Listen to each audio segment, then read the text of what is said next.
HealthWise brought to you by Winona Health. Healthy starts here.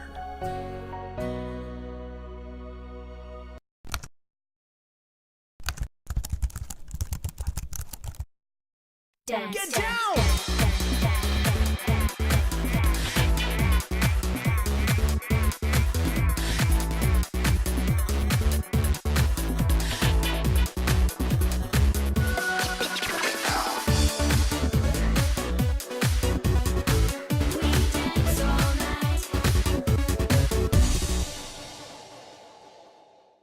We're going to learn a little bit about podiatry and our feet from Dr. Mike Donenworth, and it's nice to have you with us. Thanks. It's a pleasure being here. Yeah. Now, you're new to Winona Health, are you not? That's correct. And what brought you here? What made Winona Health your choice? Well, actually, it was a really easy choice for me. My family and I are from Iowa, so we're Midwestern people.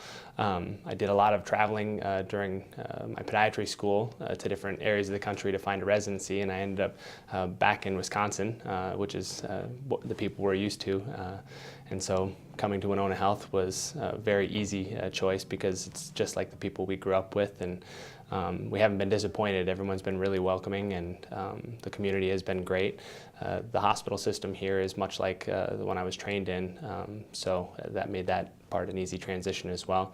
And again, everyone here in the hospital has just been really great to work with so far. Great. Glad to have you here. Yeah, thank you. So what's something that people can do to avoid getting those foot and ankle injuries? They seem to be pretty common. Everybody has 2 feet, and so we use them every day of our lives, and it's really hard to not put a lot of stress and strain. It's just the way life is now. But what I generally recommend for people when they come in with pain is to be in a good supportive shoe, an athletic tie-up shoe, or a good supportive dress shoe if that's required for your job. But really listening to your feet when they're aching, taking care of them, backing off on activities if you feel like you're doing too much, and always being in good supportive shoes can really be beneficial. And you talk about wearing a good shoe to support our foot. Flip-flops and sandals are always real popular in the summer, anywhere the weather permits them. What kind of damage will that do to a foot long term? In general, flip-flops and sandals don't have a lot of arch support. Some do, but most don't. And I'm a flip-flop wearer in the summer too. I can't stand up on a soapbox and say that I don't wear those and go bare feet as well. But I also don't have pain in my feet. So the time to switch from your flip-flops to a regular shoe that's more supportive is when they start to be uncomfortable. Otherwise, if you can tolerate them, and just much like the barefoot shoes, if you can tolerate it and it's not causing any problems, then go with it. But once you start feeling a little different down there, you need to go to a good supportive shoe. So when should someone consider seeing a podiatrist?